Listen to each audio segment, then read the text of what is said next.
Yep, ninjas, it's yet another case, and today we're going to be talking about Meyiwa's case as the 5 accused are back in court. Hi guys, it's Owamie. If it's your first time, you're most definitely welcome. Please do make sure that you subscribe and obviously hit the bell so that you do not miss any video. If you're a ninja, yo, what's up?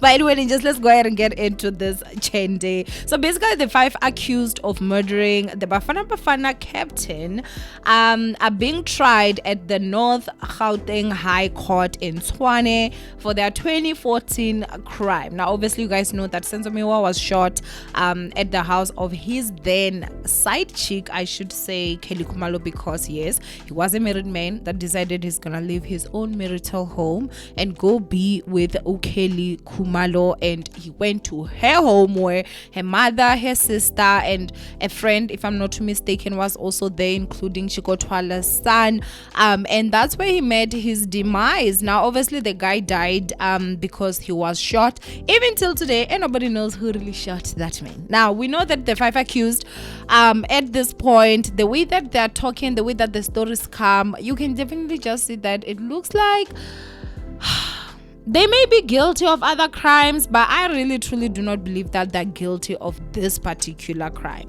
I think that it's time that everybody that was in that house just tell us exactly what went down, because at this point, I am tired, okay? I am sick and absolutely tired of this case. Now, obviously, new details have now emerged. They are now alleging that 2 days after Meyiwa passed away, his family obviously wanted the clothes, and Khumalo told them that no, I will do what he tells me to do with them in my dream. Those are the allegations that are actually coming out.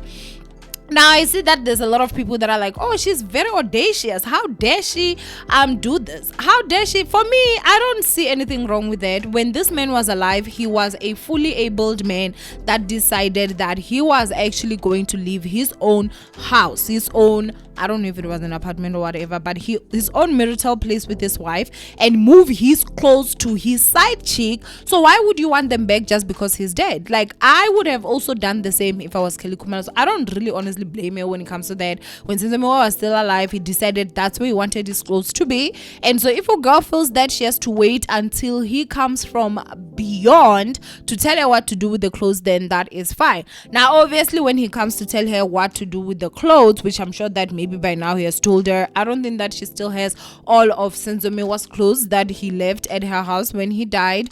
I just hope or wish that she would have asked him to say, yo, how about you actually tell me who killed you, because at this point I just feel like there have been so many stories that have come out from the people that were in the house that are very contradicting, and it's shocking at the fact that even till now, not even a single person from all the people that were in the house has been arrested, from what I actually know, in connection of to this case. However, we do have men that at this point we do not even know if they're guilty or not. I do not believe that they're guilty, that are actually behind bars, and honestly that is just super sad. I do remember that when it came to also, if I'm not mistaken, the documentary, there were allegations that someone out of those guys was actually offered, I think, 100,000 rands for him to basically say, yes, we did it, and obviously it did not go the way that they planned. And at this point I feel like honestly they definitely have to be covering something huge if they are now out here prepared to fork off a whole 100G to have someone actually admit to committing a crime that they did not commit. Now there have been allegations also that this men have been highly abused. They were beaten up in hopes that they're going to admit, and of course they did not. How are you going to admit to something that you did not do?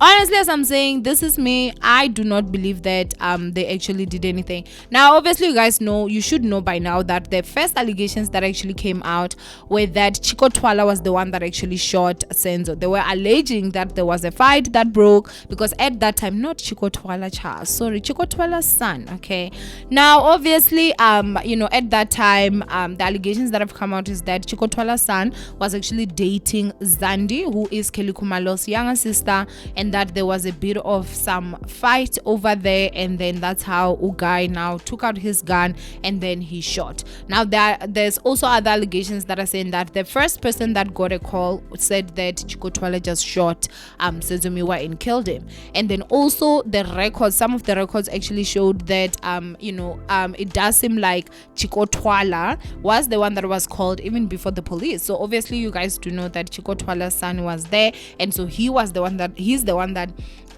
kind of like, that's the story that I would honestly say that I believe more than the story that they're trying to spin out now. Now obviously the other thing that we also need to put into consideration is the fact that when the documentary came out and Senzo Meyiwa's friends were talking, they could not shy away from the fact that the guy was a womanizer. He loved them women. Now obviously you guys know that he had left his wife, and then now he was with Kelly Khumalo, but the same night that he got shot, there were allegations that he had actually prepared and he was actually about to go meet up with his wife. I'm gonna have you guys just actually sit there and have that sink in, okay? And on top of that, like, there's just a lot of crazy things that were actually happening at that time. How Kelly Khumalo fell pregnant, and how Kelly Khumalo seems to be the one that stalked the guy to a point where they now got together. There was a lot that actually went on. There was a documentary that people were actually alleging, rumoring to say that the Khumalo sisters were gonna get like 20 million rands, and they were about to get like a deal with Netflix to actually have their own documentary where they talk about the events that happened and everything. But it seems like that actually did not go through. I do not know who actually brought that up in the first place, but obviously am I shocked that we have not seen that? And I don't think it's happening. Absolutely not. Even if somebody came and said, hey, I'm gonna give you 20 million rands, come and throw yourself under the bus and you can spend like the rest of your life in jail, I also wouldn't do it. Okay, I'm gonna just be honest with you, I would definitely not do it.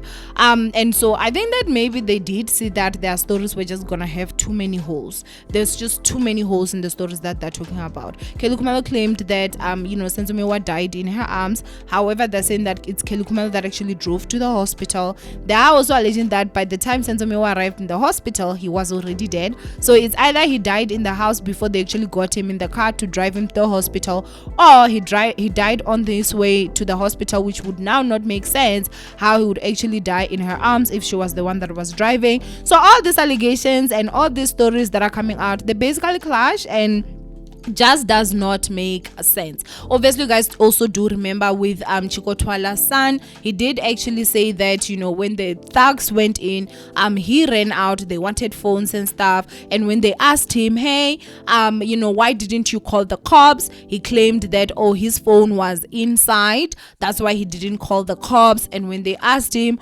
okay, did the thugs take your phone, he claimed, no, when I ran away my phone was in my pocket.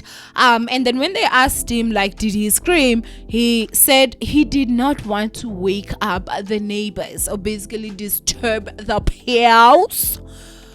You gotta just think we're really dumb. Like, we know your father has money and all, but we ain't dumb, shibubum. Okay, so that's why I'm just simply saying that even until today, for me, it's still shocking that none of these people have been arrested, especially with all these contradictive statements that are actually going on. And now we've got, I don't think that those niggas are innocent. I do think that they're guilty of other crimes. However, I don't believe that they're really guilty of the Senzo Meyiwa crime.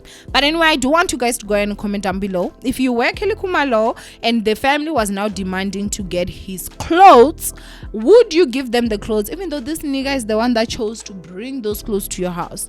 If it was me, I was not going to, especially due to the fact that obviously we can all see that they don't like her.